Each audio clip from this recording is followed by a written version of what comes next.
Kita lanjut penjelasan di bab kedua, yaitu masalah penelitian. Yang berisi A. Pengertian masalah penelitian. Masalah adalah sesuatu yang harus diselesaikan atau dipecahkan. Masalah penelitian adalah terjadinya sesuatu yang tidak sesuai dengan ketentuan yang telah ada. Problem akan muncul apabila terjadi kesenjangan atau GAP antara dasolen atau apa yang seharusnya dengan dasein atau apa yang terjadi pada kenyataan. Ada perbedaan antara harapan dengan kenyataan, sehingga penelitian ini akan mempermasalahkan kesenjangan, kelainan, atau problem tersebut. Yang B, jenis masalah penelitian. Apa saja masalah yang perlu diteliti? Banyak persoalan atau masalah yang perlu mendapat perhatian para sarjana ilmu sosial, terutama di negara-negara yang sedang berkembang. Di bidang pendidikan, misalnya, masalah rasio tidak seimbang antara peserta didik dengan ketersediaan sarana pendidikan. Masalah anak putus sekolah, masalah kesesuaian kurikulum dengan lapangan kerja.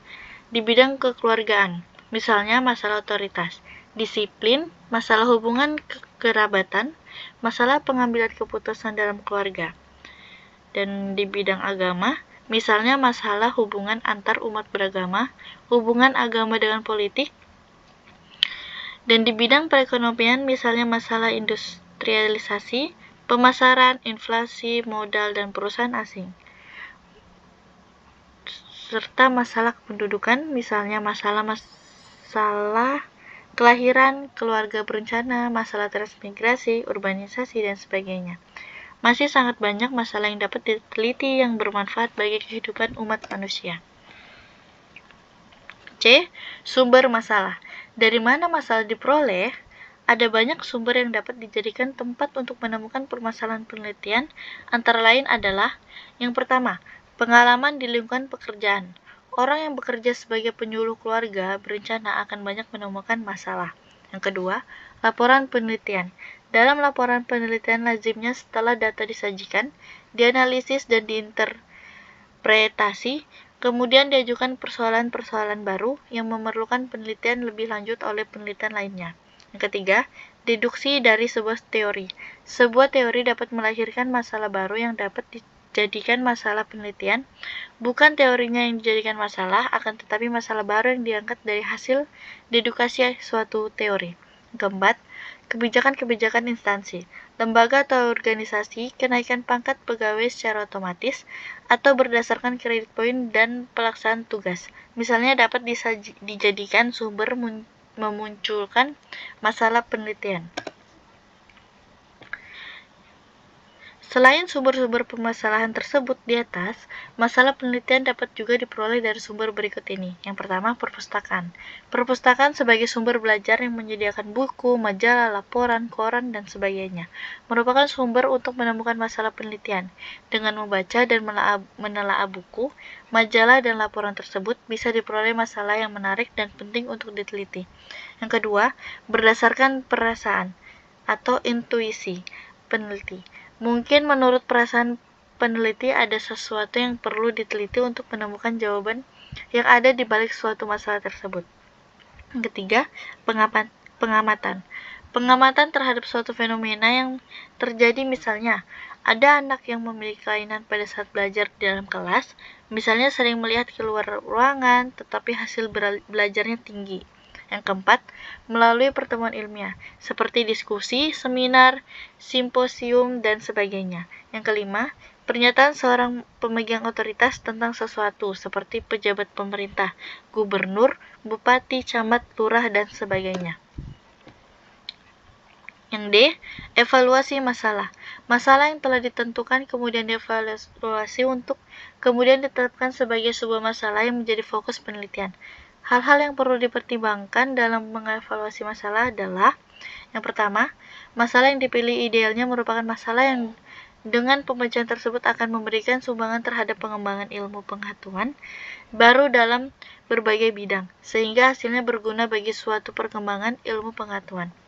Yang kedua, masalah itu hendaknya merupakan persoalan yang akan membawa kepada persoalan baru dan kepada penelitian-penelitian berikutnya. Yang ketiga, Masalah penelitian haruslah masalah yang dapat diteliti, artinya dilihat dari berbagai aspek bahwa masalah tersebut dapat diteliti.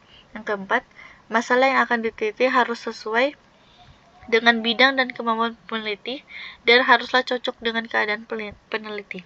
Yang kelima, masalah yang akan diteliti benar-benar merupakan masalah yang menarik minat peneliti sehingga timbul semangat yang kuat untuk melaksanakan penelitian. Yang keenam, secara akademik, masalah tersebut benar-benar dikuasai peneliti, artinya peneliti telah memiliki bekal teori dan metodologi yang cukup memadai.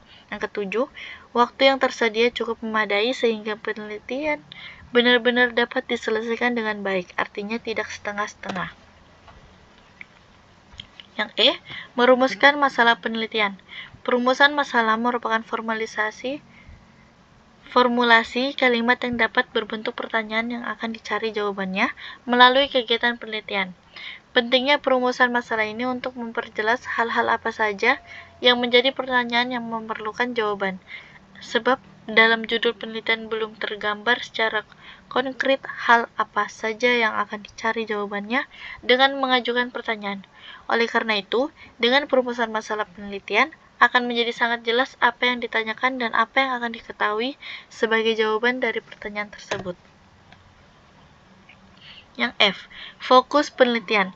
Ada 4 alternatif untuk menetapkan fokus penelitian menurut Spradley yang dikutip Senapiah Faisal, yaitu yang pertama, menetapkan fokus pada permasalahan yang disarankan oleh informan.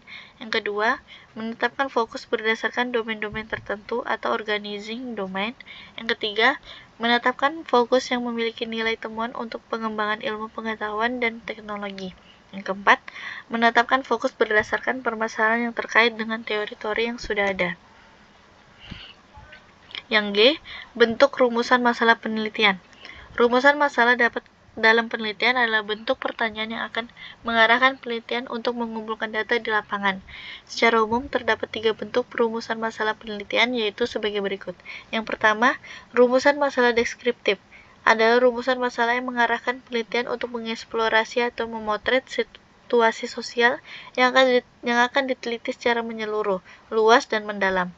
Yang kedua, rumusan masalah komparatif adalah rumusan masalah yang akan mengarahkan peneliti untuk membandingkan antara konteks sosial atau domain satu dibandingkan dengan domain lainnya. Dan yang ketiga, rumusan masalah asosiatif atau hubungan adalah rumusan masalah yang akan memandu peneliti untuk mengkonstruksikan hubungan antara situasi sosial atau domain satu dengan domain yang lain. Rumusan masalah model ini dibagi ke dalam 3 macam, yaitu 1. Hubungan simetris. Hubungan simetris adalah hubungan suatu gejala yang munculnya bersamaan sehingga bukan merupakan hubungan sebab akibat atau interaktif. Yang kedua, hubungan kausal adalah hubungan yang bersifat sebab dan akibat. Hubungan ini merupakan salah satu asumsi ilmu dalam metode kuantitatif. Segala sesuatu itu ada karena ada sebab. Oleh karena itu, dalam paradigma penelitian selalu ada variabel independen sebagai penyebab dan variabel dependen sebagai akibat. Yang ketiga, hubungan reciprokal adalah hubungan yang saling mempengaruhi. Dalam penelitian kualitatif, hubungan yang diamati atau ditemukan adalah hubungan yang bersifat reciprokal atau interaktif. Sekian penjelasan yang ada di bab 2. Next, saya akan menjelaskan penjelasan yang ada di bab 3. Terima kasih.